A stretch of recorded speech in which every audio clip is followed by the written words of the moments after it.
10월 27일 금요일입니다. 굿모닝 브리핑 시작합니다. 오늘은 노인연금 문제를 다룬 기사들 먼저 모아서 보겠습니다. 동아일보 먼저 볼 텐데요. 노인연금이 월 60만 원 수준에 그친다는 제목이 있고 그 아래는 월 평균 연금 수급액 추이가 그래프로 나타나 있습니다. 매년 조금씩 늘고 있다는 건 긍정적으로 볼 수 있겠지만 2021년 기준 수급액은 60만 원에 불과합니다. 기본적인 의식주 생활을 유지할 수 있는 노후 생활비 월 124만 3천 원의 절반에도 미치지 못하는 수준이었습니다. 전문가는 이 문제에 대해서 국민연금 등 공적연금은 노후 보장 역할을 제대로 하지 못하고 있고 개인연금도 유지율이 낮게 나타나면서 금융사의 배만 불리고 있다고 지적했습니다. 자, 다음 경향신문 기사도 보겠습니다. 여기서는 수급자를 집단별로 나눠서 비교를 해보고 있는데요. 보는 것처럼 여성보다는 남성이, 80세 이상 고령층보다는 60세 이상이, 또 무주택자보다는 주택 소유자가, 일을 하지 않는 가입자보다는 일하면서 연금을 받는 가입자의 수급액이 더 큰 것으로 나타났습니다. 그러면서 연금 수급도 부익부 빈익빈이라고 제목을 붙였습니다. 이번 데이터들은 통계청이 처음으로 모든 연금을 아우르는 종합 통계를 내면서 확인됐는데요. 여러 문제점들이 이어서 지적되고 있습니다. 과연 이 문제들 앞으로 어떻게 개선될지 지켜봐야겠습니다. 다음은 경향신문 일면 기사입니다. 낙동강 취수 수돗물에서 발암물질이 초가 검출됐다고 합니다. 세종대 연구팀이 대구와 고령군 지역의 수돗물을 채취해서 조사한 결과 수돗물을 소독하는 과정에서 발생하는 소독 부산물이자 발암물질인 총 트리알로메탄이 기준치를 최대 1.7배 넘어선 것으로 나타났습니다.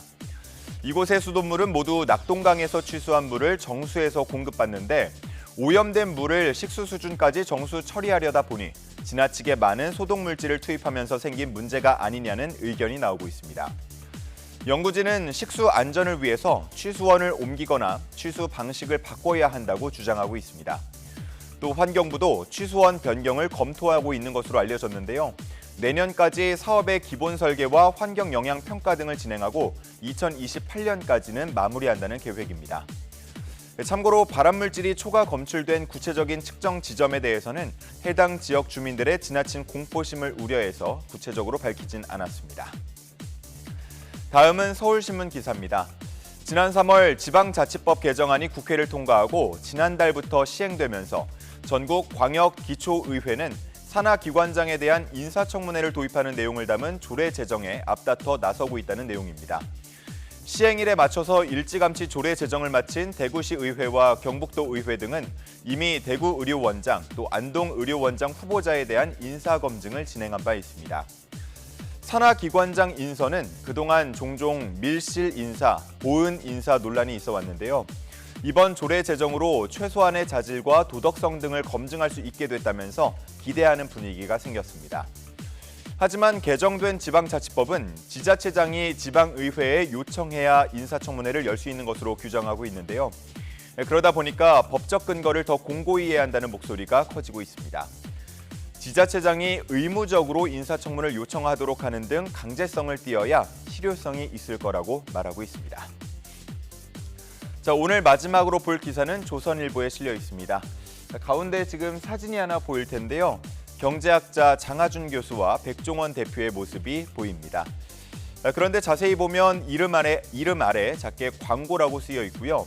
이 내용은 투자법 등을 담은 서적을 보내준다면서 홍보하는 내용입니다. 그러면서 여기에 걸린 링크를 따라가다 보면 결국은 개인정보를 남기도록 하는데요.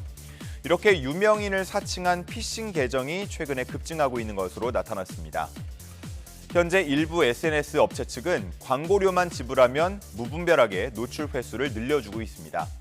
업체 측은 광고에 대해서 사전 검열을 하고 있다고 말하고 있지만 사실상 시스템은 거의 작동하지 않고 있는 것으로 분석되고 있습니다. 그러다 보니 피싱 계정들이 광고비를 쏟아부어서 노출 빈도를 높여서 마치 유명인의 본 계정처럼 활동하고 있습니다. 이런 문제를 인지한 유명인들은 사칭 계정을 신고하고 있는데요. 소용없는 경우가 많다고 합니다. 무언가 뚜렷한 피해가 발생해야만 처벌이 이루어질 수 있고 그 전까지, 즉 단순히 사칭만 했다고 해서 처벌할 수 있는 조항은 없기 때문이었습니다. 이런 문제가 지적되면서 이른바 타인 사칭 방지법이 국회에 발의된 바 있기도 한데요. 논의가 더 나아가지는 못했습니다.